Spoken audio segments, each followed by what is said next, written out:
Bueno, entonces la idea, como les digo, es introducir un nuevo principio adicional al que ya conocemos, ¿no?, de los trabajos virtuales, el principio de Hamilton, a partir del cual también vamos a poder reducir ecuaciones de la mecánica. ¿Está bien? Bueno,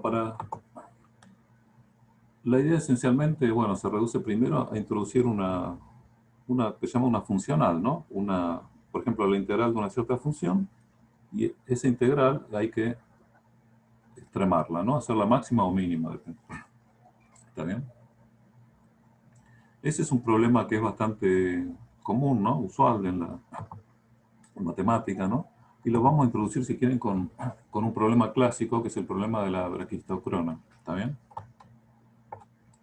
Sería la curva de mínimo tiempo de descenso, sería, ¿no? Bueno, braquis en griego es corto, breve, y crono es tiempo, ¿no? De poco tiempo, ¿no? De tiempo breve. Esa sería la curva. La idea, bueno, ya lo han visto muchos, ¿no? Lo han visto ya sea en el Museo de Matemática Rumbado o en alguna demostración. El hecho de que cuando una bolita, ¿no?, que está enhebrada en un alambre, digamos, rígido, y cae por acción de la gravedad sin rozamiento, sin fuerza de rozamiento, con la única fuerza aplicada a la gravedad, ¿está bien? En ese caso, bueno, uno busca cuál es la curva por la cual, digamos, la partícula llega desde un punto A a un punto B, a un punto 1, a un punto 2, digamos, fijos en el espacio. ¿Cuál es la curva que une esos dos puntos y a lo largo de la cual la partícula, en las condiciones que comenté, con solo la fuerza aplicada y sin rozamiento, con solo la fuerza de gravedad aplicada y sin rozamiento, recorre la curva entre esos dos puntos en el tiempo más breve, ¿no? ¿Está bien? O sea, es un problema de encontrar la forma de la curva, una función, si quieren, un I de X, si quieren, la forma de la curva. ¿Está bien? Las condiciones son, bueno, que los dos puntos, estos 1 y 2, son arbitrarios, pero fijos. Se ha dado dos puntos, uno por supuesto tiene que estar abajo del otro para que la partícula caiga. ¿Está bien? Entonces, bueno, ¿cómo resolvería uno eso en principio, no? Bueno, primero obviamente tiene que calcular, dada una curva, una I de X, una forma de una curva, bueno, cuál es el tiempo que tardaría la partícula en recorrerla, ¿no? Entre 1 y 2. Bueno, eso es muy simple, usando, ¿no?, la conservación de la energía mecánica. ¿Está bien? Escrita de esta manera. Acá, por supuesto, la energía potencial es simplemente, ¿no?, el mg por la altura. Fíjense, estamos tomando I hacia arriba. Entonces, bueno, conservación. La otra condición que no comenté es que, bueno, que la partícula parte con velocidad cero, ¿no? Se la deja caer del punto 1. No hay velocidad inicial. ¿Está bien? Bueno, entonces fíjense que si tomamos el cero de I de la energía potencial acá, ¿no? Justamente en el cero de I, y la velocidad inicial es cero, por supuesto la energía mecánica total es cero, ¿no? ¿Está bien? Va ganando energía cinética y va disminuyendo energía potencial, la suma de las dos a cero. Bueno, trivial, bueno, despejamos de esta relación igual a cero, despejamos la velocidad, el módulo, ¿no?, v cuadrado de la velocidad, pero que sabemos que está dirigida a lo largo de la curva, ¿no? ¿Está bien? Entonces fíjense que con esta velocidad, en un diferencial de tiempo, recorre un diferencial de longitud de la curva que vale esto, ¿no? V por diferencial t es el diferencial de longitud recorrido de la curva, ¿no?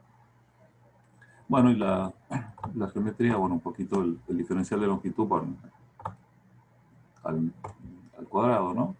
Es la suma de la componente x y la componente y del diferencial L. Piensen en el diferencial L como un vector. Y este es el módulo. Entonces, bueno, su cuadrado es por supuesto esto. Y por supuesto, la variación en y en x no son arbitrarias porque está recorriendo una dada curva y de x, ¿no? Entonces, cuando recorre un diferencial x, cuando digamos, el recorrido de la partícula implica un diferencial x, bueno, hay un diferencial y que está relacionado con la curva, ¿no? El diferencial y es de y a dx por diferencial x, el y' por dx, ¿no? Para una curva, lo que está acá. Bueno. Entonces, bueno, el diferencial de longitud uno lo puede escribir así. ¿Está bien? Bueno, sacando la raíz cuadrada así. ¿Está bien?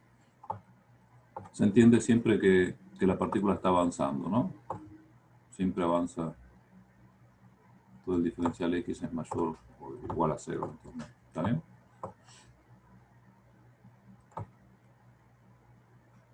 Bueno, entonces, bueno, uno tiene ya, fíjense, tengo el diferencial de longitud en términos de la curva, del y de x, ¿no? De esta manera. Y' al cuadrado 1 más y' al cuadrado raíz. Y el diferencial de tiempo es, bueno, el diferencial de longitud sobre la velocidad, ¿no? Lo que tenemos acá. Esto es lo que tarda en recorrer este diferencial L.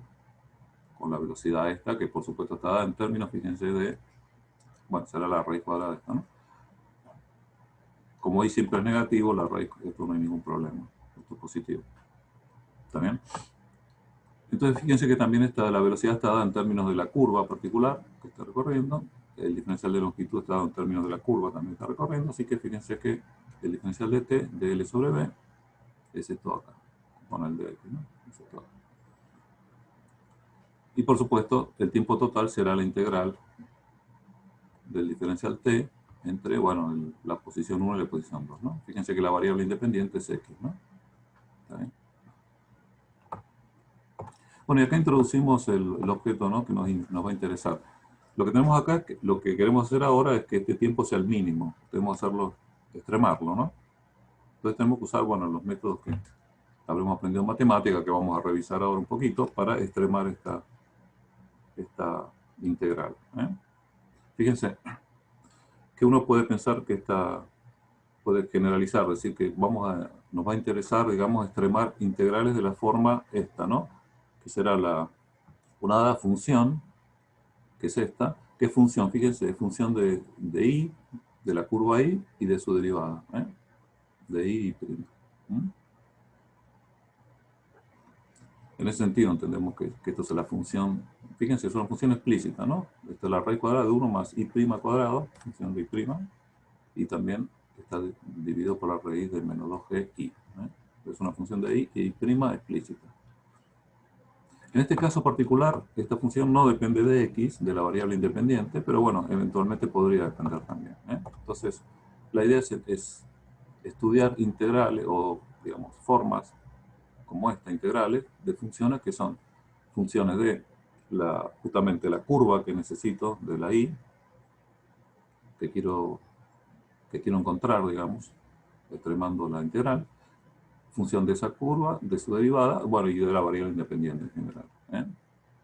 Funciones en el sentido normales, ¿no? De la palabra función. Es una función matemática de y, de y', como está acá, y que eventualmente podría contener x, ¿no? Cosa que en este caso no aparece. ¿Está bien? Bueno, entonces ahora volvemos al principio de Hamilton, ¿no? Lo que tenemos es eso, ¿no? Lo que les comenté recién. Tengo una integral que es una función genérica, como la que vimos antes. Antes era un cociente de raíces, ¿no? Que tenía, bueno, 1 más y' cuadrado sobre raíz de menos 2gi, bueno, pero esto es una función genérica, y que además puede depender de la variable independiente, integral entre estos dos puntos fijos, y lo que queremos es que esta integral sea máxima o mínima. O sea, tenemos que elegir cuál es la curva y que hace que esta integral sea máxima o mínima, ¿no? Por ejemplo, para la braquistoclona, bueno, queremos que sea mínima. Pero no importa, digamos, la metodología es la misma para encontrar máximos o mínimos, ¿no? Es extremarla primero, la curva, hacerla extrema. La integral, ¿no? ¿Está bien? Bueno, ¿y cómo se hace eso? ¿Qué pasa cuando uno encuentra supongamos que y fuera la solución, ¿no? Que y hace que esta integral sea mínima. ¿Qué pasa cuando yo cambio ligeramente el y? Bueno, si digamos, si el cambio es muy pequeño, infinitesimal, ¿está bien? Al orden 1, cuando usé efectivamente la curva que extremo de esta integral, cualquier cambio que haga esta curva que sea pequeño, infinitesimal de orden 1, digamos, el infinitésimo, bueno, va a hacer que esta integral no cambie, ¿no? ¿Está bien? Que sea estacionaria en ese sentido. Una variación infinitesimal de orden 1, digamos, no cambia el valor de la integral cuando estoy en el mínimo o en el máximo, en el extremo. ¿Está bien? Eso es claro, ¿no? Si uno se imagina Está, la... Sí, decime. perdón, si uno está en el mínimo, en la I mínima, Sí. Cualquier... ¿por qué? Y mira, cuando una función común, digamos, si vos tuvieras una función, ¿no? Imagínate una función, qué sé yo, ¿no? Cualquiera. Y una cosa Sí, así, tipo parabólica, ¿no? Y tiene un mínimo por acá.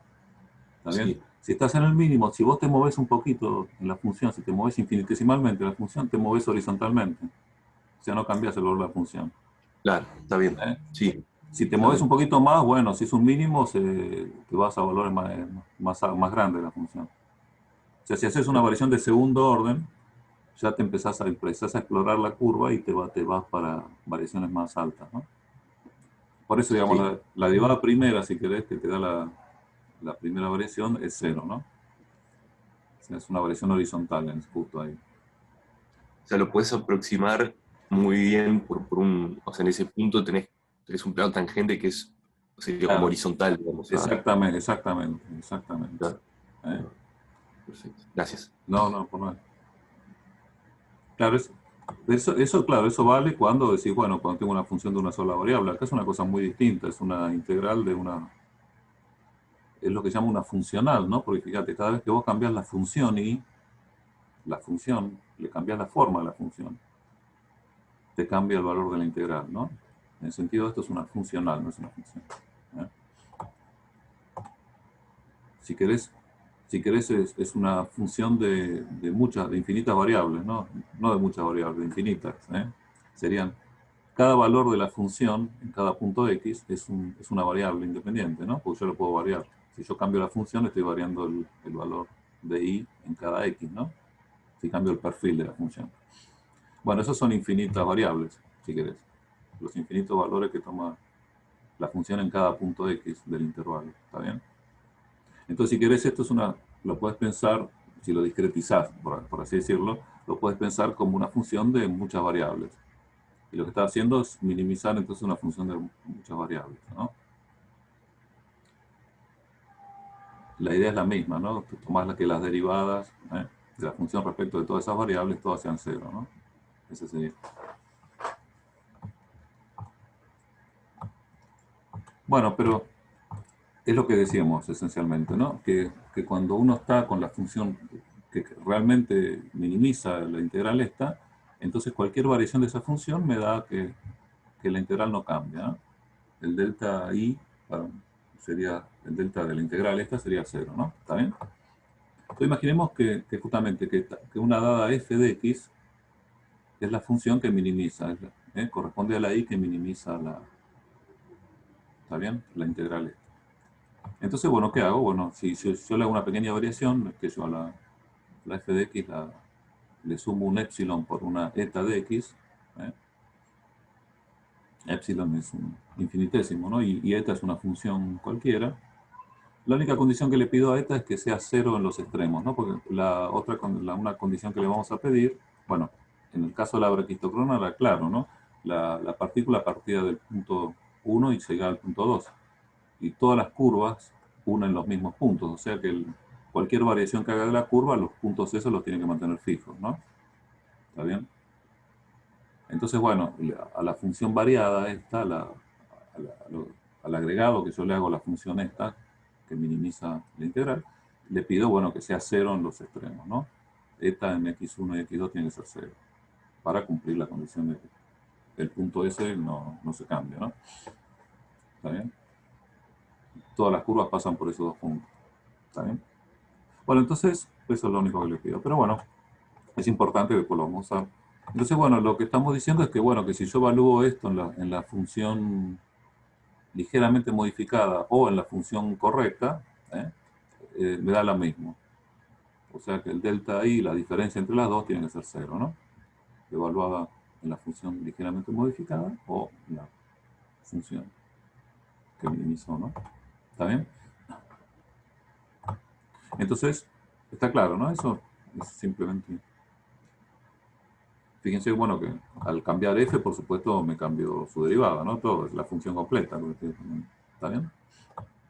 Entonces, bueno, por ejemplo, hago un desarrollo Taylor de esta función, de esto que está acá, ¿no? La f evaluada en la función ligeramente modificada, bueno, la puedo evaluar sabiendo que epsilon es infinitésimo, ¿eh? Es una función de estas variables, de esta y de esta, varío por supuesto estas dos. Entonces, bueno, es igual a la función sin modificar, o sea, f en la función original, más, bueno, una primera derivada de f respecto de la primera variable, por lo que varió la primera variable, epsilon por esta, más derivada de la f respecto a la segunda variable, y prima, por lo que varió y prima, epsilon eta prima. ¿Está bien? Simplemente un desarrollo de Taylor a primer orden de esto. Fíjense, entonces cuando hago la resta se me cancela el término este con este, ¿no? Entonces el delta I me queda de esta manera. El epsilon, que es una constante infinitesimal, la puedo sacar afuera. ¿Está bien? Entonces, bueno, tengo esta expresión y ahora, bueno, uso los trucos, ¿no? Que ya usamos algunas veces. Por ejemplo, esto acá, ¿no? Que tenía acá. Este de acá multiplicado. Este de aquí. Lo puedo escribir. Este de acá. Lo puedo escribir como una derivada total de esto, ¿no? El eta prima lo escribo así. Lo meto acá adentro. Y después, bueno, por supuesto me va a sobrar la derivada de esto, ¿no? Para que sea igual a lo que está a la izquierda. Entonces se lo resto. ¿Está bien? El truco de siempre. Entonces, bueno, fíjense que cuando se haga la integral, este término es una derivada total. O sea que lo puedo integrar. La integral de esto me da esto evaluado a los extremos. ¿Está bien? Pero justamente esto evaluado a los extremos me da 0 porque el eta en los extremos es 0, ¿no? Porque, como decíamos, la función no varía en los extremos, vale lo mismo para cualesquiera sean ya sea la función original o cualquier otra, ¿no? Tiene que pasar por los mismos puntos. Entonces, eta evaluado en x1 y x2 da 0, de manera que esta derivada total no contribuye a la integral. Entonces, la integral de esto esencialmente es igual a la integral de esto. Entonces, fíjense que lo que me queda es, lástima que no está en la misma hoja. La integral de esto, bueno, esta la escribí, la integré por partes si quieren. Es otra manera de pensarlo, ¿no? Podría integrar por partes esta parte. Entonces, ¿está bien? Exactamente lo mismo, ¿no? Entonces lo que me queda es esto. La variación es esta. Y esto es lo que tiene que ser. Fíjense que ahora quedó un factor global eta, ¿no? Este de acá. Este ya lo tenía y este apareció al integrar por partes, ¿no? Me quedó un eta factor acá. Entonces, bueno. Y el eta de nuevo es arbitrario, ¿no? La única condición que tiene es que vale 0 a los extremos, pero por otro lado es arbitrario. Entonces, punto a punto esta función podría tomar cualquier valor. Lo infinitesimal está acá, ¿no? Esta es una función finita, puede tomar cualquier valor, cualquier punto. Entonces, fíjense que esto para cualquier función eta tiene que valer 0. La integral está. De nuevo, la única manera de que eso sea posible para función arbitraria eta es que lo que sea 0 sea el corchete, ¿no? ¿Está bien? Uno podría siempre hacer una función eta que fuera 0 en todos lados, incluyendo los extremos, ¿no? Y que fuera distinta de 0 en una región muy chiquita. Entonces eso me dice, bueno, que eso en la región muy chiquita tiene que ser 0. ¿Está bien? Pero bueno, eso lo puedo hacer con cualquier región, digamos. O sea que esto tiene que ser 0 en todos lados, ¿no? ¿Está bien? Perdón, Fernando, ahí Sí. me estoy perdiendo un poco. ¿Esta es la variación que le estás dando en alguna dirección o No, que no, no, no, cualquiera? no, no, no, Ah, no, no hay ninguna, estoy cambiando la función, No hay ninguna dirección. Bueno, acá es unidimensional, quiere decir, no, es una, Ah, una única función, ¿no? Esta y de x. Después lo generalizamos inmediatamente a varias funciones, pero es una única función. ok. Vos le das una variación arbitraria, porque vos a la f, que era la f de x, que era la y que minimizaba la integral, Sí, le sumaste una función arbitraria, infinitesimal, ¿no? Epsilon por eta, eta arbitraria. Salvo que valga bien. cero en los extremos, es arbitrario. ¿Eh? Mm, bien. O sea, no, Gracias. no hay ninguna dirección particular. La función esa puede ser positiva, negativa, puede ser lo que quiera. Claro, pero digo, eta sería como la función arbitraria y epsilon sería una cantidad infinitesimal que hace que sea infinitesimal esa variación. Sí, sí, claro. Sí, el epsilon es lo que le da el carácter infinitesimal. Sí, sí, Ah, bien. está bien. A la variación, ¿no? La que estaba acá, ¿no? Esta que habíamos escrito acá. Claro, Que la perfecto. f Sí, pasa, eso es que lo que la me f había... pasa a ser f más epsilon. Bien, bien. Gracias. No, por nada. Entonces bueno, fíjense que lo que queda, ¿no? La condición de que esta integral sea extrema, digamos, acá no pedimos sea máxima o mínima, sea extrema, es que, bueno, esto tiene que ser cero, o sea, se tengan cumplidas estas ecuaciones, ¿no? Fíjense que tienen la pinta que conocemos de la ecuación de Lagrange, ¿no? Si uno interpreta, por supuesto, apropiadamente las variables, ¿no? Pero tiene toda la pinta. En el contexto de extremos, de integrales, estas se llaman las ecuaciones de Euler, ¿no? ¿Está bien? Bueno, fíjense que uno puede hacer exactamente lo mismo si la función f dependiera no solo de una única función y, o sea, si la integral esa, o sea, la función f que está dentro de la integral, está, bueno, está escrito acá, incluyera no solo una única función y, eh, sino digamos, n funciones y, y 1, y 2 y n, y todas sus derivadas, y prima 1, y prima 2, y prima n. ¿Está bien? Y si tenemos una... Lo único que tenemos que hacer, bueno, es hacer lo mismo. Tenemos que encontrar cuáles son todas las funciones que minimizan la integral. ¿Eh? ¿Para qué conjunto de funciones esta integral es mínima? ¿Mm? Tenemos que encontrar todas ellas. Entonces, bueno, hacemos lo mismo, ¿no? Suponemos que la I1, la que minimiza esta integral, le corresponde I1 igual a F1, I2 F2 y N Fn, digamos. ¿Eh? Y lo que hacemos es variarla ligeramente esas funciones que me minimizan la integral respecto a esa, ¿eh? Agregándole a cada una de ellas un epsilon por una función distinta, ¿no? Le ponemos índice K, llamando de 1 hasta n, ¿no? ¿Está bien? Entonces, fíjense que se hace exactamente lo mismo, ¿no? Ahora el desarrollo, hacemos el delta I, será la f evaluada en todas estas funciones variadas, menos la f en la función original.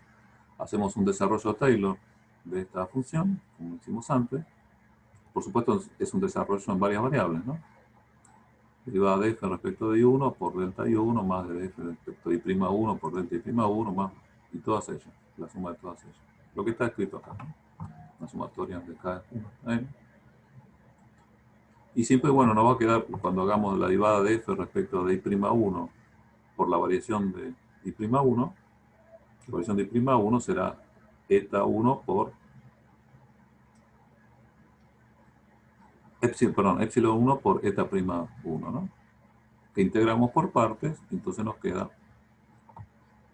este término acá. Bueno, lo mismo que hicimos con cada una con una sola variable C, acá la hacemos con cada una de las variables de acá, ¿no? ¿Eh? Solo que tenemos una suma sobre todas ellas porque tienen muchas variables, es lo mismo. ¿Está bien?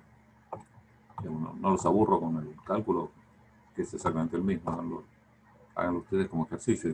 ¿Está bien? Entonces fíjense que lo que me queda es esto, que esta sumatoria, ¿sí? Habiendo integrado por partes, ¿no? Como antes, nos queda esta sumatoria con esta acá para cada uno de los cuartetos. Bueno, y acá viene algo parecido a lo que vimos en su momento, ¿no? Acá tenemos n de estas funciones arbitrarias.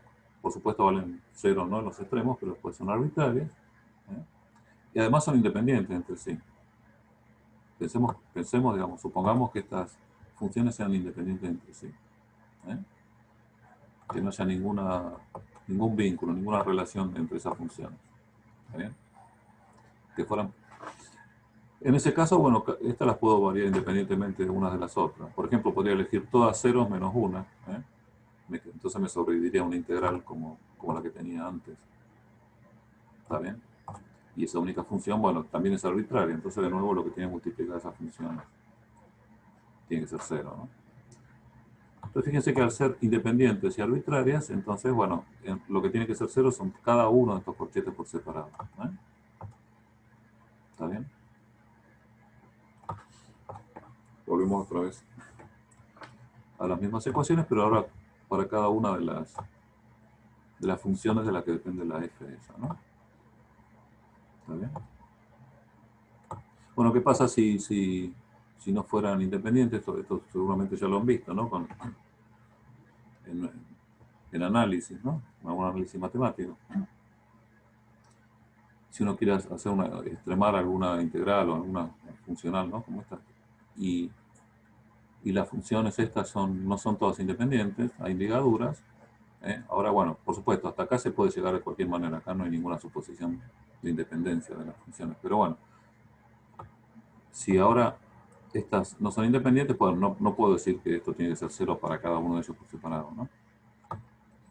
Supongamos, por ejemplo, que hubiera relaciones entre las funciones de esta manera, de esta forma, ¿no? ¿Está bien?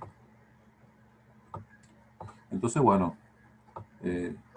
estas relaciones las tiene que cumplir cualquiera sean estas funciones, por supuesto la tiene que cumplir la función que minimiza y la tiene que cumplir cualquier otra función, incluyendo la función variada, por ejemplo, ¿no?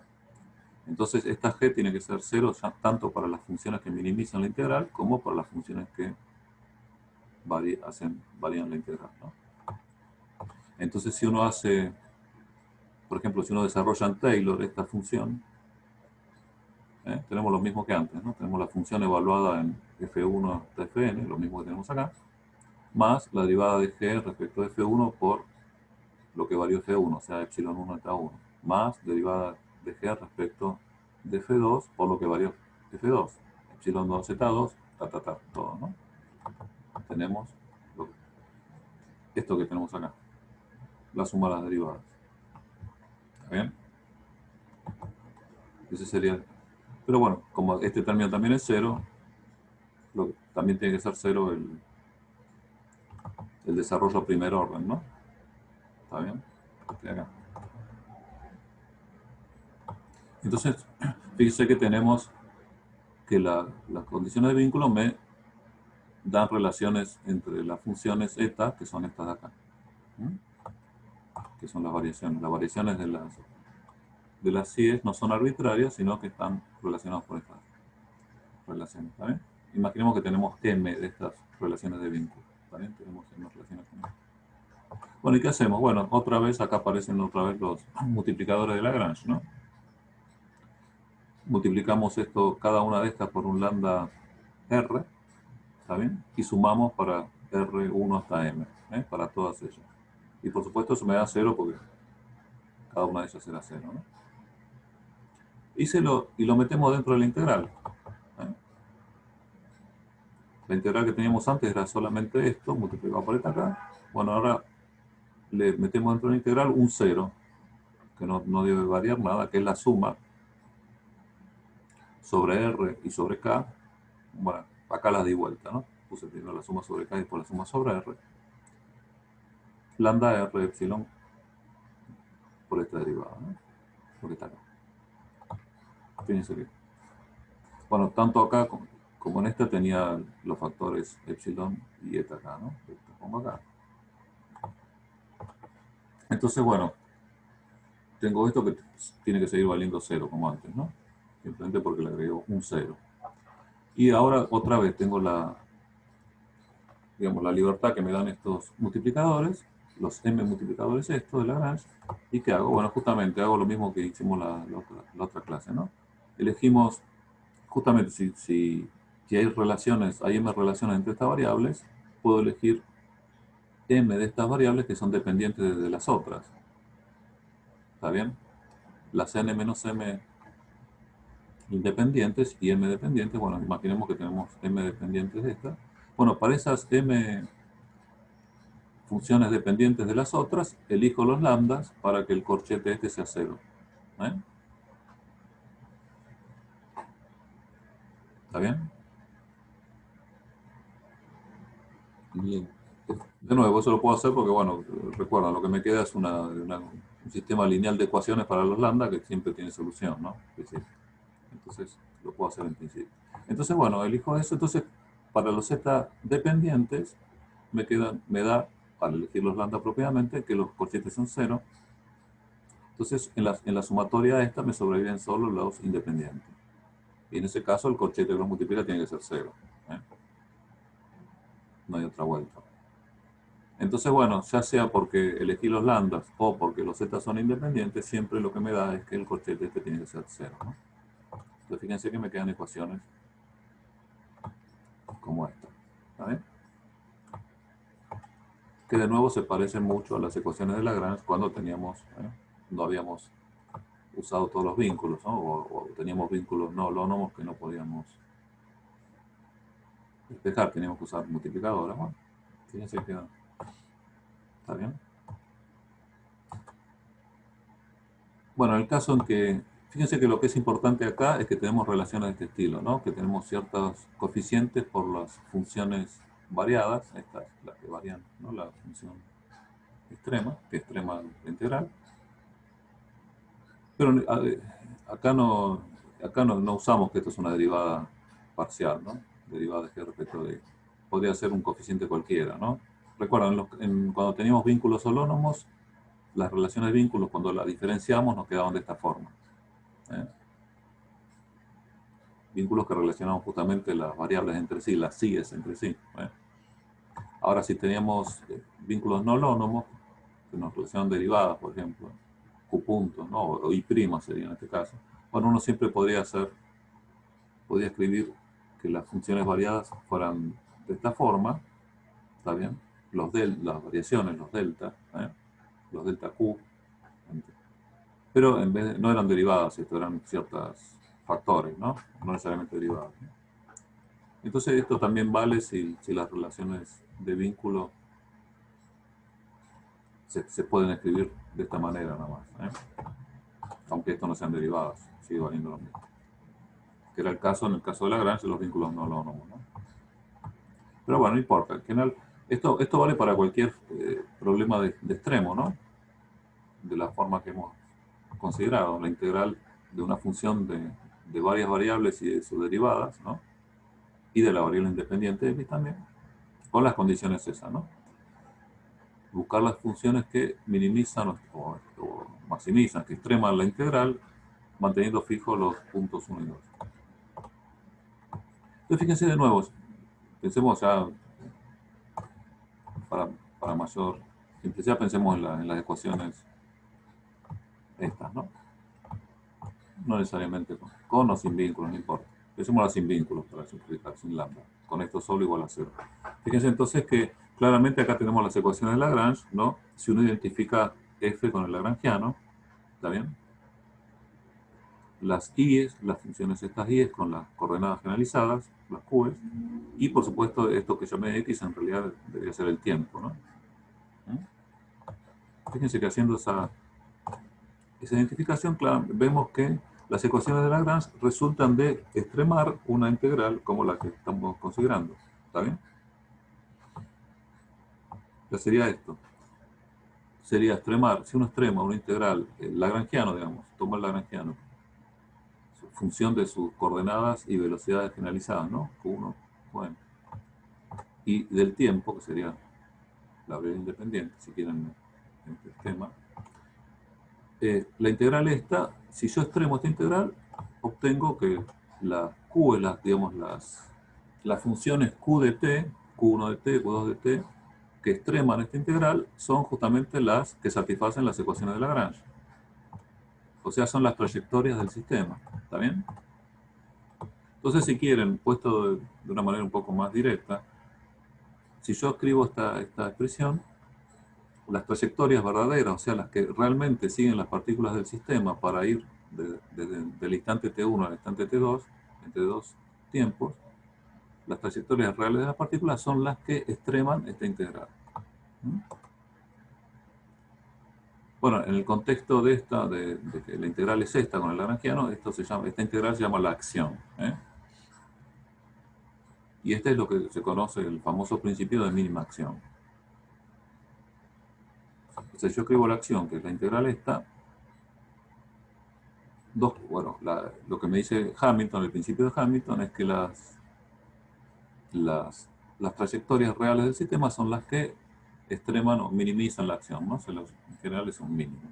Uno puede verificar que es un mínimo, ¿no? O sea que variaciones más grandes que primera, variaciones segunda, por ejemplo, hacen que la S crezca, aumente en cualquier día, para cualquier variación.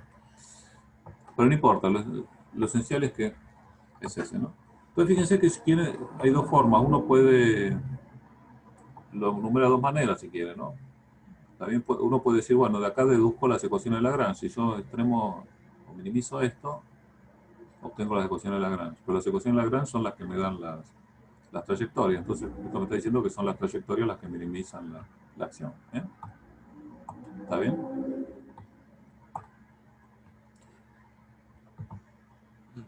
Fernando, eso uno lo ve porque lo anterior vos te das cuenta que la solución era el lagrangiano y la solución es única, digamos, para un sistema así. Porque, Claro, o- digamos, vos sabés, obtenés en forma general que cualquier integral de esta forma, lo que minimiza la integral son las funciones estas que satisfacen estas ecuaciones, ¿está bien? sí, Y estas ecuaciones son las ecuaciones de Lagrange.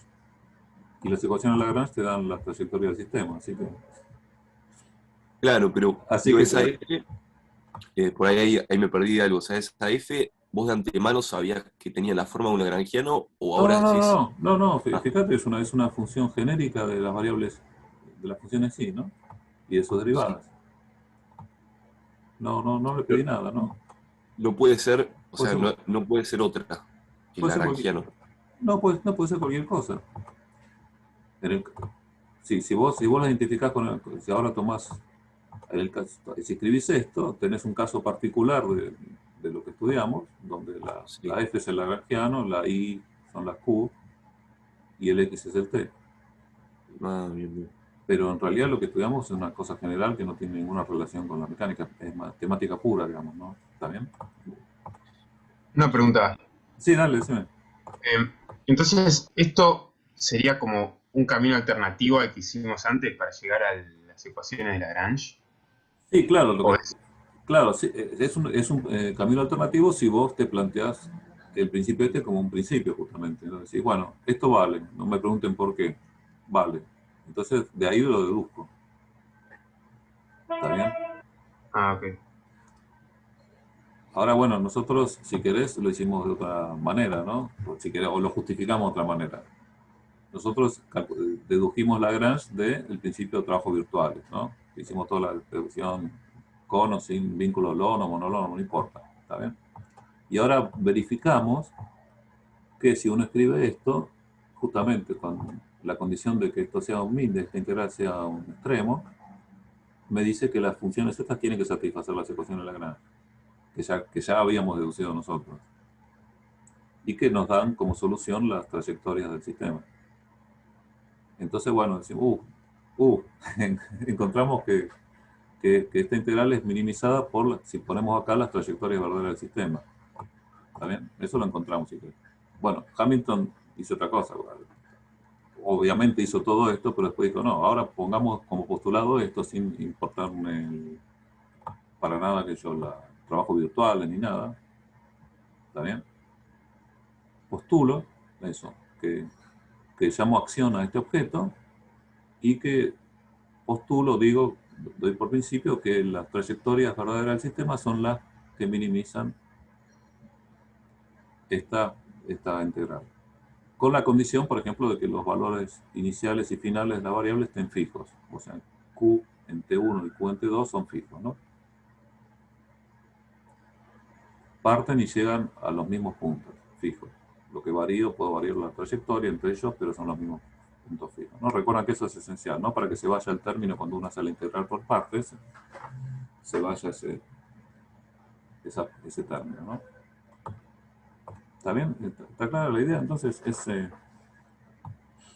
si quieren, nosotros dedujimos el principio de Hamilton. Hamilton lo postula como un principio y a partir de ahí, si querés, entonces ahora simplemente vos lo tomás como principio, extremas y te salen las ecuaciones de Lagrange. ¿Mm?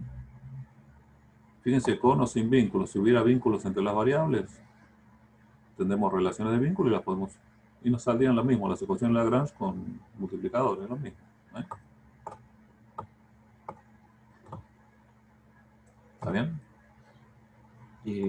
Segundo, por ahí no estoy viendo bien como físicamente qué es lo que hace el principio de mínima acción, porque el tiempo va a ser el mismo y la distancia que recorre la partícula o las Ah, partículas... no, sí, no, Ah, guarda que no tiene nada que ver con la braquistocrona esa. ¿Eh?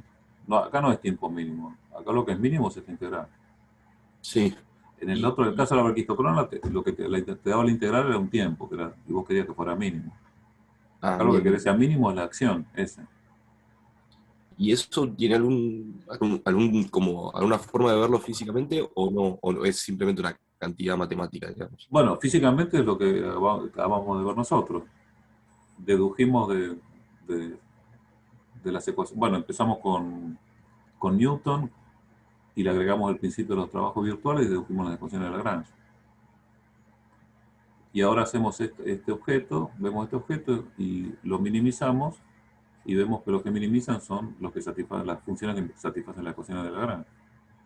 Entonces, Sí, estamos deduciendo, si querés, físicamente el principio de mínima acción. Que esto es bien, mínimo cuando estos son las funciones que satisfacen las ecuaciones de Lagrange, o sea, son las trayectorias del sistema. bien, bien. Si querés, no hay más que eso. Ahora si te vas, digamos, a una visión más abstracta, decir, bueno, no, me olvido de todo, me olvido de Newton, de principio de los trabajos virtuales, de todo, de Lagrange, me olvido de todo. ¿Eh? Entonces postulo esto como algo así muy abstracto, sin ninguna relación con nada. ¿Eh? Sí, Este objeto, que será que yo, T menos B. L, por supuesto, es la energía cinética menos la energía potencial del sistema. Y bueno, lo que extrema las trayectorias que extreman esta integral son las verdaderas. ¿Eh? Y deduzco ecuaciones que son iguales a las de Lagrange. ¿No? Si Hamilton las hubiera deducido de este principio directamente así, bueno, las podría haber dado su nombre. ¿No? Después vamos a ver que Hamilton deduce ecuaciones de este principio, y que les da su nombre, pero no son las de Lagrange. ¿Eh? Son las ecuaciones de Hamilton.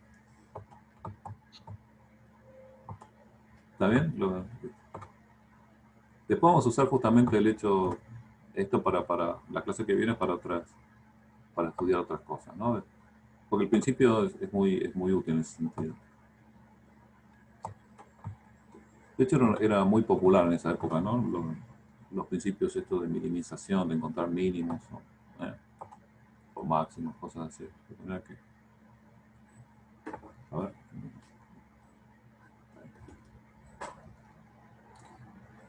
Hay un principio que es anterior a este, fíjense, muy divertido, te los cuento rápido, ¿no? Que sea muy... Históricamente tiene mucha importancia porque fue, si quieren, el primer principio de la mecánica, así, del estilo, ¿está bien? Que es el principio de Maupertuis, ¿no?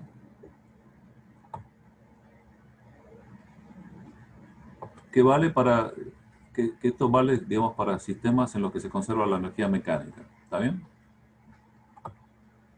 ¿Qué es lo que tiene de bueno? Lo que tiene de bueno es que en lugar de darnos las trayectorias, la trayectoria en el sentido de las posiciones en función del tiempo, lo que nos da son las trayectorias geométricas, o sea, la forma geométrica de la trayectoria sin el tiempo, o sea, no me dice cómo se van recorriendo a medida que transcurre el tiempo, sino qué forma geométrica tienen. ¿Eh? Tiene una cosa medio rara, interesante, ¿no? Que es este principio que además es anterior. Entonces, bueno, fíjense, esto lo vemos rápido porque es muy simple. Imagínense, ¿no? Que un sistema que conserva energía mecánica, T más B constante. Entonces, el principio de Hamilton, la integral del lagrangiano, fíjense, el lagrangiano es T menos B, ¿no? Pero T más B es la energía mecánica, o sea que yo puedo sacarme de encima, puedo escribir que B es E menos T. ¿Está bien? Y lo reemplazo acá, entonces me queda que el lagrangiano es 2T menos C.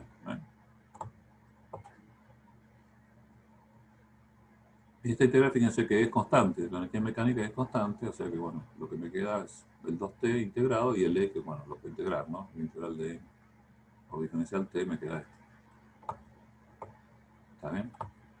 Fíjense que esto para la variación no importa, porque cuando hacemos la variación de esto, supongamos que cuando aplicamos el principio de Hamilton y hacemos la variación de esto, esto no varía, ¿está bien?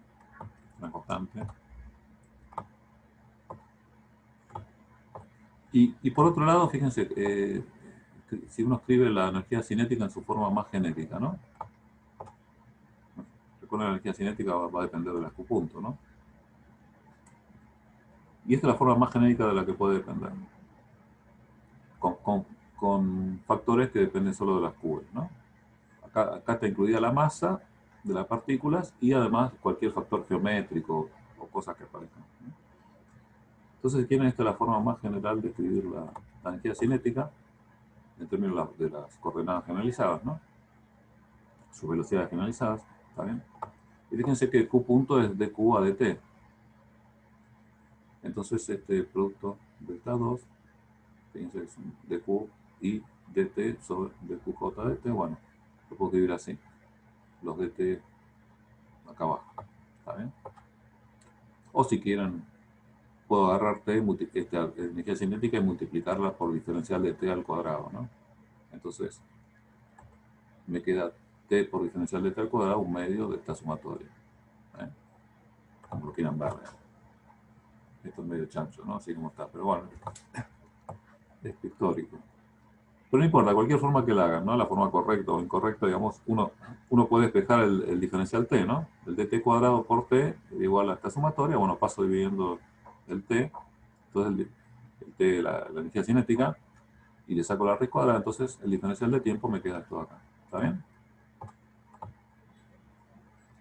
Entonces fíjense, en la integral esta, 2 energía cinética por el diferencial tiempo lo reemplazo por esto. ¿Está bien? Tenía un 2t multiplicando, acá tengo un 2t en la raíz dividiendo, me queda un 2t en la raíz multiplicando, ¿no? Acá arriba. Fíjense que me queda que la integral es, la acción sería esto, ¿no? De esta manera.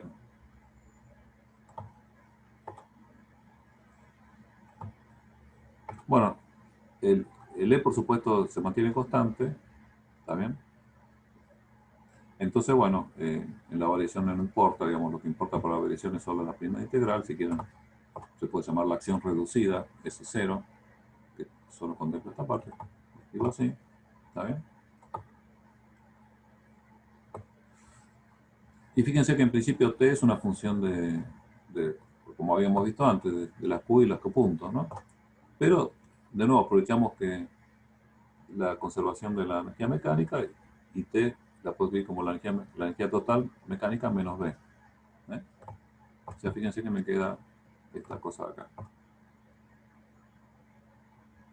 En vez de T me queda E menos B. ¿Está bien? Y otra cosa que puedo hacer es que, bueno, acá tengo todos estos diferenciales, ¿está bien? Todas estas funciones. Puedo tomar una, ¿está bien? Como la variable, si quiere, independiente. Fíjense estos. Acá, ahora estos son simplemente funciones, ¿no? Diferenciales de todas las funciones. Estos de acá son, fíjense, B es una función de los Qs, de los NQs. ¿Está bien? Es una constante. Entonces, matemáticamente, simplemente yo puedo elegir una de las funciones, la Q1, por ejemplo. ¿Está bien? Y las tomo como las variables, si quieren, independientes para esta función. ¿Está bien?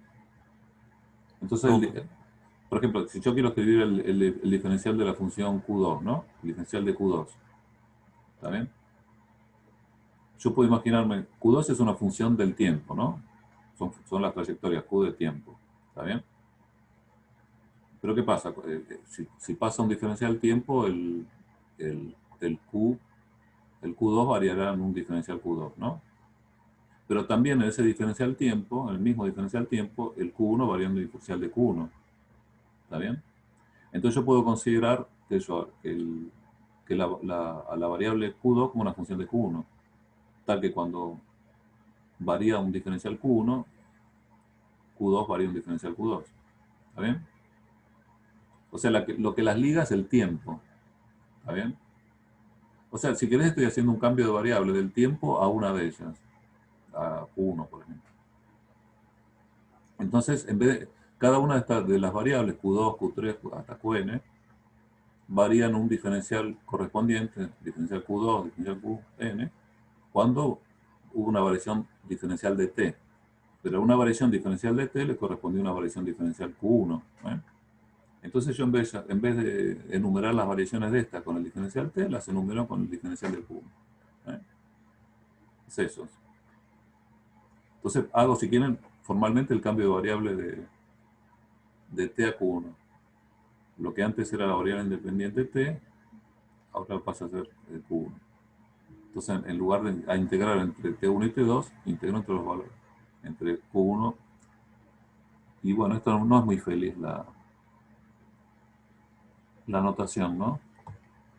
Q'1 no es la derivada, es el valor de Q1 en el otro extremo. ¿Está bien? Y ahora me doy cuenta que eso no podía ponerle Q2 porque era otra variable. Es Q1 en T1 y este es Q1 en T2, sería. ¿Está bien? No importa, son valores fijos del Q1 a la salida y el Q1 de entrada y el Q1. ¿Está bien? Entonces, como les digo, pasé del tiempo al Q1, entonces bueno, lo puedo escribir así. ¿Está bien? Y estos diferenciales, bueno, cada uno de ellos lo escribo como diferencial de QI respecto de Q1 por diferencial Q1, diferencial de QJ respecto de derivada de Q1 por diferencial de Q1, me queda un Q1 al cuadrado, que lo saco fuera de la raíz. Fíjense, me queda este objeto. ¿Eh? Entonces, bueno, si quieren, esta es la integral la acción reducida que uno extrema. Fíjense que ahora me quedan funciones, me queda exactamente lo mismo que teníamos. Tenemos una B que es una función de las Q's, está la Q2, Q3, Qn, ¿está bien? Y está la Q1 también, que sería la variable independiente, ¿no? Lo que era el X antes, ¿eh? La Q1. Y bueno, y la integral esta también depende de las derivadas, ¿no? O sea, tenemos exactamente lo mismo. Tenemos una f de las y, de las y' y de x. Las i's serían la Q2, Q3 hasta Qn. La x sería Q1, ¿está bien? Y tenemos de nuevo podemos extremar esta. Por supuesto, nosotros sabemos que cuando extremamos esto, ¿qué es lo que vamos a obtener? Vamos a tener las trayectorias, ¿no? Las Q's, ¿eh? Pero en función de una de ellas, paramétricamente. Una de ellas va a ser el parámetro, si quieren. O sea, vamos a tener la forma geométrica, ¿no? Acá el tiempo desapareció. ¿Está bien? Entonces, bueno, esto si quieren es una forma de obtener directamente las trayectorias, ¿no? Por ejemplo, si uno pone, en el caso de un planeta, ¿no? Si uno quiere ver la trayectoria, la órbita de un planeta, frente, digamos, con un objeto central muy grande, si quieren, también con un punto atractor, gravitatorio, el Sol. Bueno, ahí tenemos un caso en que obviamente la energía mecánica se conserva y uno podría escribir esto, ¿está bien?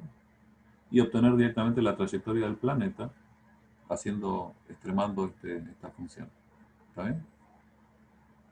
La trayectoria geométrica, ¿no? Es notable que esto existió antes de Hamilton, ¿no? Acá hay un poquito, ¿no? Nota histórica que habla un poquito de eso. ¿Está bien? De hecho, ahora voy a comentar un poquito más en detalle y de paso hacemos un ejemplo de aplicación matemática, no de la mecánica, sino de extremar integrales. Justamente el problema este de la braquistocrona, que se planteó, fíjense, en 1696 por uno de los Bernoulli, fue uno de los primeros principios así, de la mecánica donde hubo que extremar, ¿no?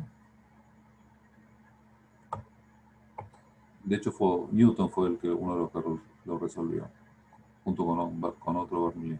¿Está bien? O con el mismo, no me acuerdo. Y fíjense, este Maupertuis su principio lo postuló en 1746.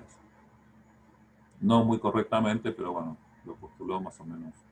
Por cuestiones más bien filosóficas, ¿no? Por una cuestión de una especie de considerar la economía de la naturaleza, que los movimientos seguían trayectorias que minimizaban algo, ¿no? Las más económicas, si querían. Pero bueno, ¿está bien? Fíjense que el principio de Hamilton recién en el siglo siguiente, en 1800 y pico. ¿No?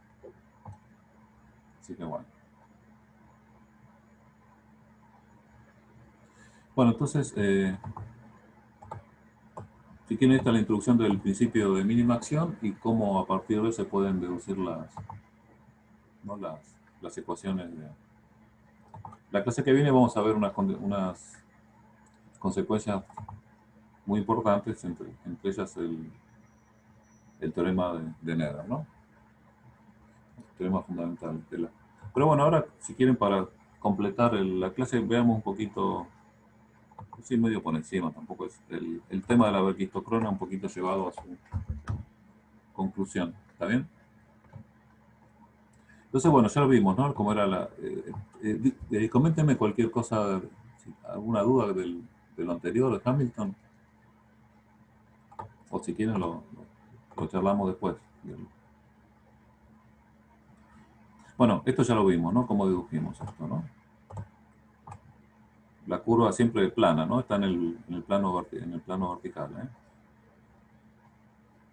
Entre dos puntos fijos, arbitrarios pero fijos, y la partícula cae con solo el peso como fuerza aplicada. Por supuesto está la normal, ¿no? Como fuerza de vínculo, pero bueno, como fuerza aplicada solo el peso, y sin rozamiento.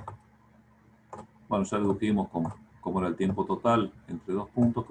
Fíjense que ese es el tiempo que depende de la forma de la función, ¿no? Si yo le pongo una función dada, hago esta cuenta y me da el tiempo que tarda en ir de x1 a x2, por esa curva particular. ¿Está bien? Bueno, pero a mí lo que me importa es encontrar cuál es la curva que hace que este tiempo sea el mínimo, ¿no? Y como ya vimos, bueno, como esto lo escribimos de la manera genérica, como esto, sabemos que, bueno, que lo que extrema esta integral son las curvas estas y que satisfacen las ecuaciones estas. Las ecuaciones de Euler serían, ¿no? En el contexto este son las ecuaciones de Euler. ¿Está bien? Entonces, bueno, uno hace eso. Nuestra f es esta de acá. Fíjense que tiene una particularidad que no depende de x, ¿no? De la variable independiente, ¿no? Las ecuaciones estas son las mismas, dependa o no dependa de x, pero bueno, esta particularidad de que no depende de x es útil. De hecho, también va a ser útil cuando lo usemos para el lagrangiano. Esto de acá, ¿no? El hecho de que f no depende explícitamente de x, o sea, su derivada parcial es cero, ¿no? Fíjense que si ahora consideramos este objeto de acá, ¿no? ¿Está bien? Este objeto, f menos y' por df parcial de y', ¿no? Y hacemos su derivada total de x. ¿Está bien? Bueno, la derivada total de f respecto de x involucra, bueno, derivada de f respecto de y por la derivada de y respecto de x, ¿no? Por y'. Pero la f también depende de y', o sea, más la derivada de f respecto de y' por la derivada de y' respecto de x, o sea, y segunda. Bueno, menos acá derivamos esto, menos I segunda de f de I', bueno, menos esto, ¿no? La que falta. Fíjense, bueno, estas dos se cancelan. De hecho, escribimos esto para que pasara esto, ¿no? ¿Está bien? Entonces fíjense que me queda factor común I' por df de I menos esta derivada. Esto acá. ¿Está bien? Y esto justamente no es otra cosa que la ecuación de Euler, ¿no? Que tenemos recién. Y esto es igual a 0. Fíjense que esto que dedujimos vale solo si f no depende de x, ¿no? ¿Por qué? Porque cuando hacemos esta derivada total de f de x, si f dependiera explícitamente de x, acá faltaría una derivada parcial de f de x. ¿Eh? Entonces, bueno, acá tendríamos además sumado una de f de x parcial. Acá no, obviamente. Entonces, bueno, entonces nos queda solo esto. Y esta es la ecuación de Euler y sabemos que es 0, ¿no? Para la I que estamos buscando es 0. ¿Eh? Entonces, en otras palabras, volvemos para atrás, lo que me está diciendo es que esta derivada es 0. ¿Ok? Entonces fíjense que lo que es 0 la derivada quiere decir que este objeto de acá es constante. O sea, que la f, esta misma f, ¿no? Justamente para las i's que extreman la integral, o sea, las i's que satisfacen la ecuación de Euler, este objeto de acá es constante. Su derivada respecto a la variable independiente es 0. ¿Eh? Fíjense que esta solución es mucho más simple, esta ecuación es mucho más simple que esta. ¿Está bien? Esta derivada, fíjense lo que involucra, ¿no? Si uno desarrolla esta derivada, aparece un montón de cosas. Entonces, esta expresión es mucho más simple. Entonces, fíjense, si quieren, es una regla general. Cuando la función f, de la cual que está dentro de la integral que queremos minimizar, la integrando, ¿no? De la integral que queremos minimizar, no depende de la variable independiente, entonces conviene, en vez de usar las ecuaciones de Euler, usar estas ecuaciones, ¿eh? Que son más simples. Entonces, bueno, este es un caso justamente donde pasa eso. Tenemos una f que es solo de I de I', que tiene esta forma. Entonces, bueno, escribimos que este objeto acá tiene que ser constante, ¿no? Bueno, si uno hace la derivada, bueno, es hacer la derivada, ¿no? Está hecha ahí. Entonces, I' por df a de I' da esto. ¿Está bien? Y f menos eso, bueno, haciendo la cuenta da esto, ¿no? ¿Está bien? Se cancela. Fíjense, entonces lo que obtenemos es que este objeto acá tiene que ser constante, ¿no? Pero bueno, obviamente acá está lleno de constantes. Está el 2 y el g constantes. ¿Eh? Y bueno, estas raíces no importa. Si le vamos al cuadrado, el cuadrado de esto también tiene que ser constante, ¿no? Entonces fíjense que lo que importa, lo que es constante es I por 1 más I' cuadrado. ¿Eh? Eso es lo que tiene que ser constante. El único variable acá es el I y el I', ¿no? O sea que de acá lo que vemos es que I por 1 más I' cuadrado tiene que ser constante. Entonces si quieren, esta es la ecuación I por 1 más I' cuadrado igual constante, sería la ecuación que me determina la forma de I. ¿Eh? El I de X. ¿Está bien? Esto es lo que decíamos recién. Con la que minimiza el tiempo recorrido entre los puntos iniciales y final, ¿no? Es la ecuación esta. Por supuesto con la condición, dado valores, las condiciones fijas, ¿no? Y 1 y 2 están fijas, ¿no? El punto de salida y el punto de llegada. ¿Está bien?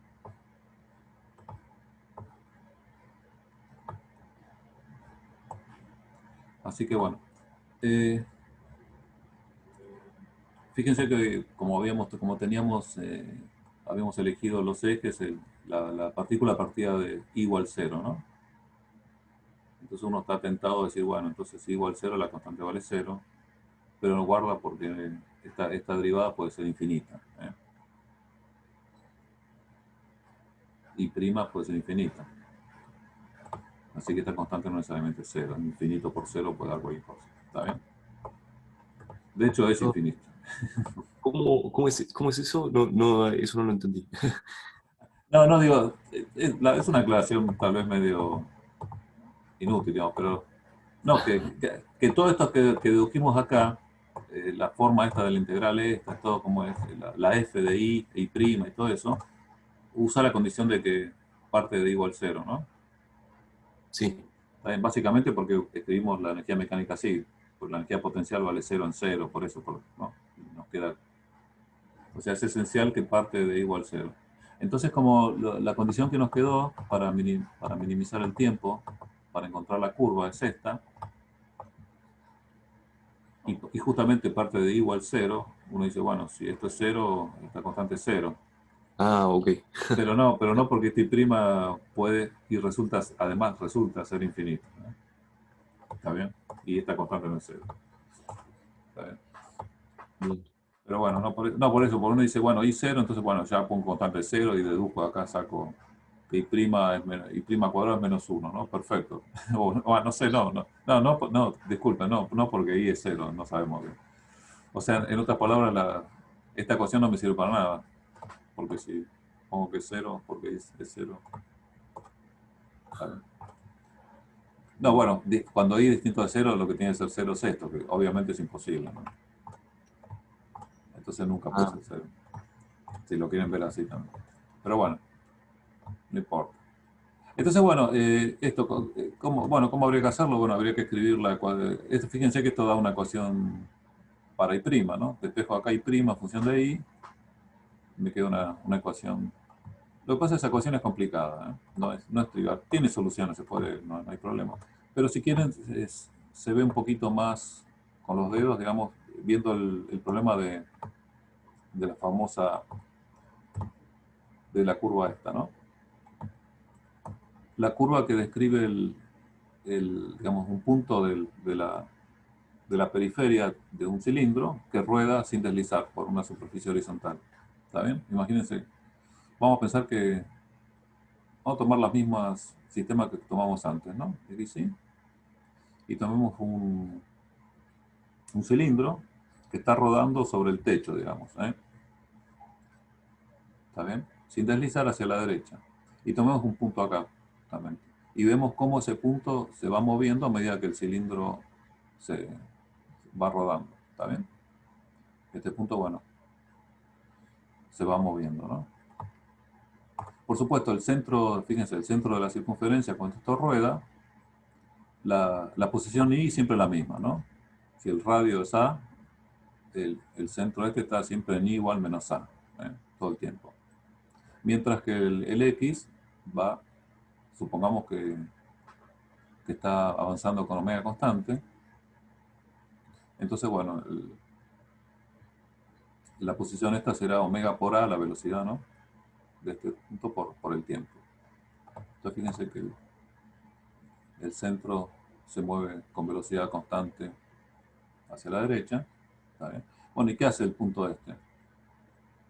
Bueno, el punto este gira alrededor del centro que se está moviendo, ¿no? Entonces la composición de los dos movimientos, el giro este con omega constante de este punto, si esto estuviera quieto, estaría haciendo simplemente describiendo, ¿no?, la circunferencia esta, con velocidad constante, pero además está superpuesto el movimiento de traslación del centro. Entonces, bueno, lo que hace es esto, ¿no? Esto es lo que me da el X y el Y al rodar, ¿no? Al girar. Y esto me da el desplazamiento, ¿no? O sea, esto está girando alrededor del punto central. ¿Está bien? Está claro, ¿no? Que esta parte de acá me da el X y el Y de la partícula alrededor del centro, ¿no? ¿Está bien? ¿Está bien? Fíjense si se movió ¿eh? Alrededor de este punto tiene componentes X e Y que son, ¿está bien? Que se han dado son las proyecciones estas, ¿no? Fíjate, el I sería, si se movió este omega t, el I de la partícula esta será el I este, ¿está bien? más la componente esta vertical, ¿no? Y la componente esta vertical es el radio por el seno de este ángulo. Entonces el I de la partícula será el I del centro, o sea, menos A, ¿está bien? Más A seno de omega. ¿Está bien? Y el X es el X del centro menos X, menos A coseno de omega t. ¿Está bien? Lo que está acá.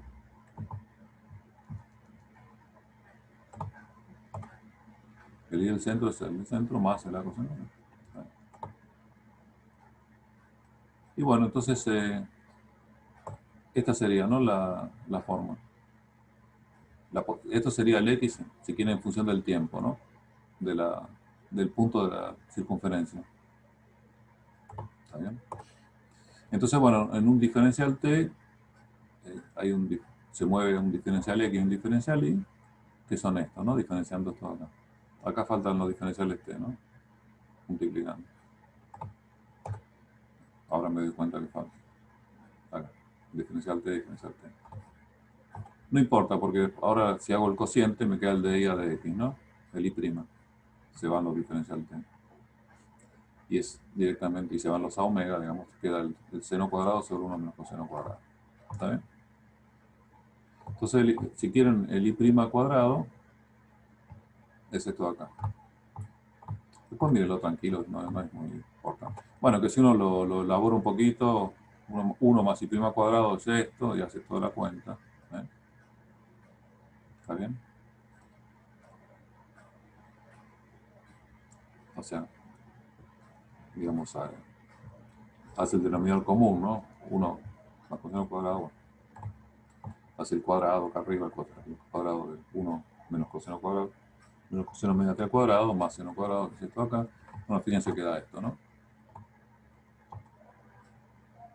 Este más este, coseno cuadrado más seno cuadrado da 1, entonces me queda 2 veces, 2 menos 2 coseno omega t, me queda esto. Y me queda lo mismo, bueno, simplifico uno de ellos y me queda esto acá. O sea que esto da eso. 1 más I' cuadrado da 2 sobre 1 menos coseno omega t. ¿Está bien?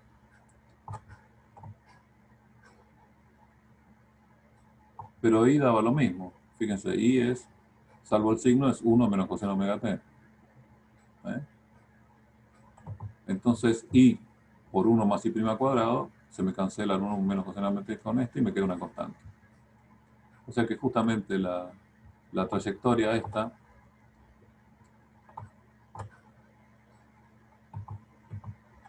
esto de acá, bueno, es lo que está ahí, ¿no?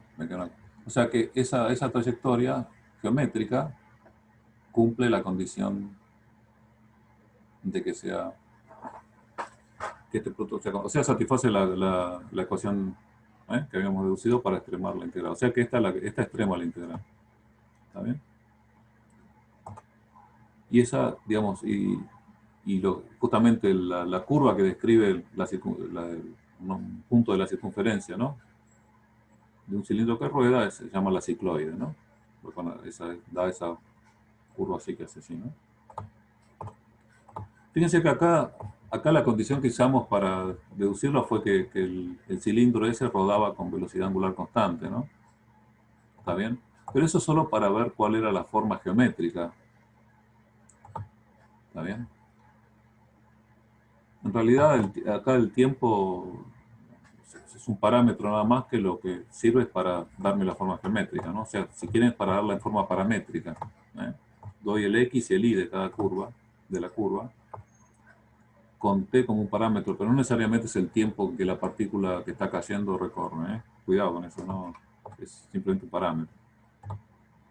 Fíjense que depende de omega X e Y, están dadas en términos de omega T, ¿no? O sea, puedo llamar omega T a ese parámetro, lo puedo llamar lambda si quieren. Y entonces tengo un parámetro lambda del cual depende la curva geométrica. X e Y dada en forma paramétrica, ¿no? Lo que está acá.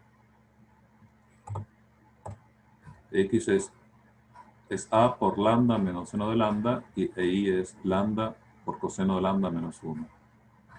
Con lambda va desde 0 hasta un valor. Fíjense que en lambda igual 0 o en t igual 0 si quieren, estamos en x0 y 0, ¿no? En t igual 0, bueno, esto es 1 menos 1 y acá es 0 y 0, ¿no? Parte del punto correcto. Por supuesto hay que elegir la variación digamos, el intervalo de variación del parámetro va desde 0 entonces hasta el punto final donde pasa por x2, y2, ¿no? Entonces habrá un punto final, un lambda 0 o un omega 0, omega t0, como quieran llamar, que satisface la condición de que, bueno, que la curva pasa por esos puntos x2 y 2, ¿no? Entonces, fíjense, esa es la manera, si quieren, de elegir la curva en forma paramétrica, porque otra cosa que me falta elegir es el radio del cilindro, ¿eh? No sé cuál es el radio del cilindro. Entonces, bueno, acá tengo justamente dos ecuaciones con dos incógnitas. El valor del parámetro final, el lambda 0 o el omega t0, como quieran, y el radio A. Entonces tengo estas dos ecuaciones que debería despejar para obtener, dados el punto final, dados los valores de A y el lambda 0, ¿no? Entonces fíjense, cuando la cicloide esta recorre, digamos, cuando el cilindro ese de radio A correcto recorre entre el tiempo t y t0 con velocidad omega, describe justo la cicloide que me une el punto inicial con el punto final. ¿Eh? De nuevo, me describe ese punto no es la partícula cayendo, ¿eh? Es un punto que uso simplemente para describir la forma geométrica de la trayectoria. ¿Eh? No simula la caída del rodar del cilindro con el punto pintado en la periferia, no simula la caída de la partícula. Simplemente me dibuja la trayectoria geométrica, la cicloide. ¿Está bien? Entonces, bueno, si quieren, ahora acá, lo que está escrito acá, ¿no? Ahora lo que tengo es, este sería el punto final, este sería el parámetro de la curva, y la curva estaría dada, digamos, si quieren, de esta manera, en forma más simple, ¿no? ¿Está bien? Lo que estaba escrito antes, bueno, en términos del parámetro lambda, entre los valores 0 y lambda 0. Y con el A, que es este de acá, que hay que sacarlo de la condición esta, de que la curva pase por el punto final, ¿no? Por el punto inicial pasa por condición, ¿no? Lambda 0 corresponde a I0, X0. Eso está bien. De acá calculo lambda 0 y el A, entonces tengo ya completo la descripción geométrica de la cicloide, que da la forma de justamente la curva, la braquistocrona famosa que estoy buscando, ¿no? La que hace que la partícula caiga en el tiempo mínimo. ¿Está bien? Entonces, bueno, acá hay un par de ejemplos, digamos. Fíjense, ahora lo que no calculamos acá es el tiempo, ¿no? Calculamos la forma de la curva, pero ¿cuánto tiempo tarda? Bueno, esta es la forma general del tiempo entre los dos puntos inicial y final para curvas cualesquiera. Si yo pongo acá la curva que quiero, me da el tiempo que le corresponde. ¿Está bien? Bueno, la braquistocrona cumple esta condición. Fíjense, es muy simple, porque al cumplir esta condición puedo despejar el 1 más i' cuadrado de una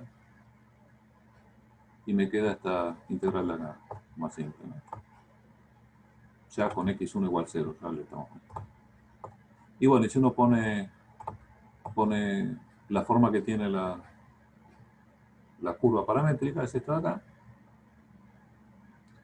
¿Está bien? El diferencial de x lo puede escribir en términos del parámetro, así. El y lo escribe ya en forma paramétrica, entonces le queda una integral. Fíjense que muy simple, porque esto se cancela con esto. Y queda el cociente este, no es otra cosa que directamente el diferencial lambda, ¿no? Así que el tiempo para la braquistocrona es directamente la integral entre 0 y lambda 0, el de lambda, ¿sí? ¿Vale?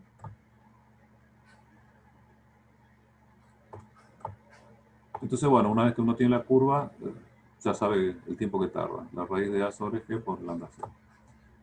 ¿Qué pasaría si uno pusiera otra curva, ¿no? Por ejemplo, como en el caso que muestran los ejemplos, si uno pusiera una recta que une los puntos inicial y final.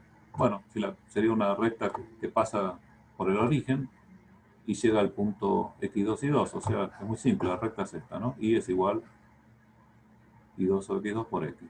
¿eh? De nuevo, entonces ahora uno hace la misma cuenta que antes. Esta integral, perdón, esta de acá arriba. Esta de acá arriba donde ahora pone y la recta, ¿no? En vez del lugar la braquistocrona usa la recta que une los dos puntos.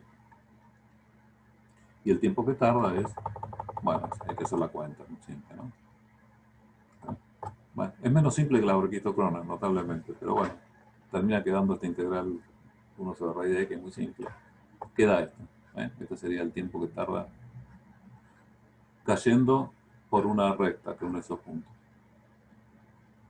Bueno, entonces acá les muestro unos ejemplos numéricos, ¿no? Acá la distancia son metros, cuando ven acá son metros, 20 metros horizontales, 10 metros verticales, ¿eh? Entonces quiero ir desde acá hasta acá, a menos 20, a 20 menos 10 creo, más o menos. Bueno, fíjense, ahí están las soluciones correctas, ¿no? Y los tiempos que tardan, ¿eh? Estos son, el tiempo más corto siempre es por la braquistocrona, ¿no? O sea, si yo largo la masa de acá, va por acá y llega acá en 2,55 segundos, mientras que si lo largo por la recta tarda 3,19 segundos, ¿eh?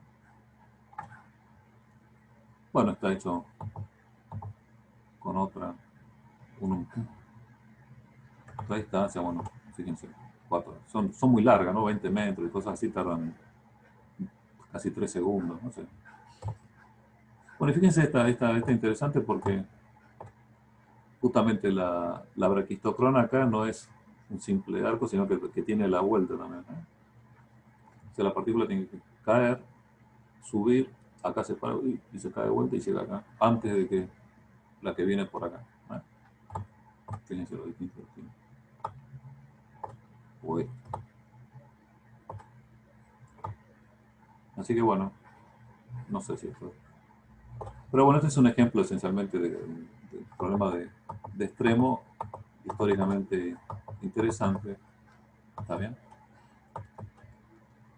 Y bueno, y el truco ¿no? Que es importante. Este de acá, el truco útil. Que hay que usarlo siempre que se pueda. Simplifica mucho las cuentas, ¿no? Que dice la función del integrando no depende de la variable independiente. Conviene, en lugar de usar las ecuaciones de Euler, usar directamente esta forma más simple.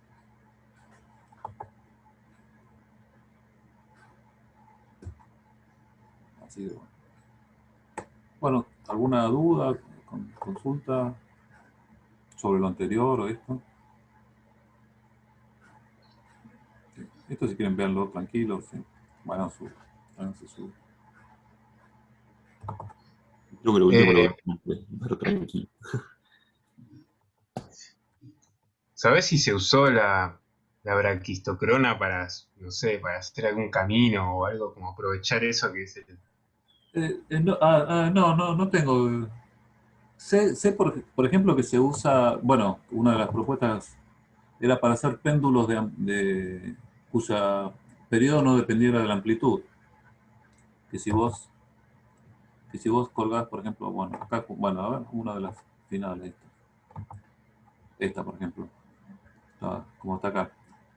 Que si uno cuelga, por ejemplo, el péndulo lo suspende de acá, ¿no? Suponer que está suspendido acá y, ¿no? Y la partícula por acá.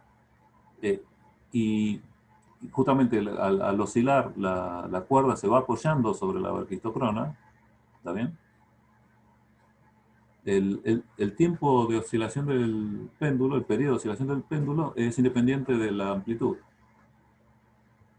¿Está bien? Entonces hay, en caso para relojes, imagínate en las épocas que estaba comentando, era útil eso, ¿no? Porque te daba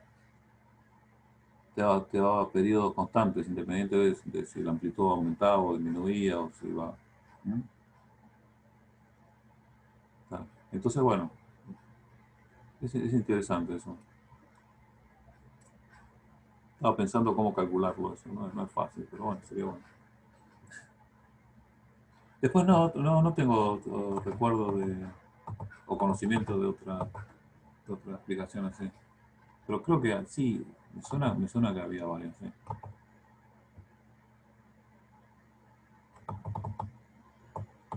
Sí.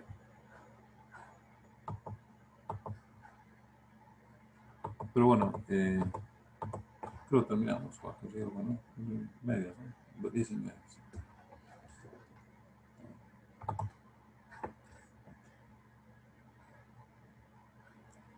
Bueno, no tienen dudas, consulta nada.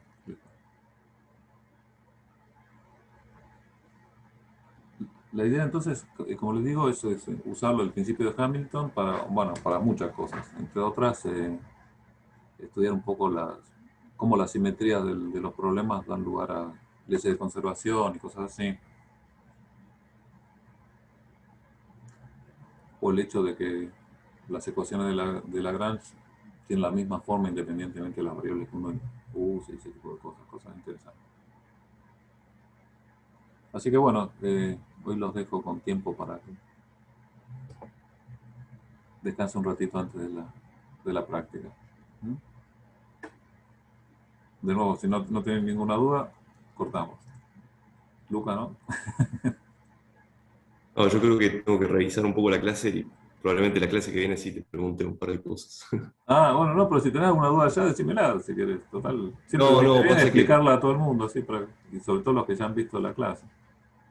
no, la primera parte me quedó clara, quizá el último problema me gustaría verlo un poco más tranqui, Ah, sí. como ver las cuentas, y que me pareció como más técnico, me da la sensación. Ah, sí, sí, bueno, pero está bien. Lo conté un poco rápido, sí. Pero es un ejemplo para llevar al límite completo un cálculo, alguna vez hacer un cálculo hasta el último consecuencia, ¿no? Nada más que eso. Pero bueno, habría que dejarlo.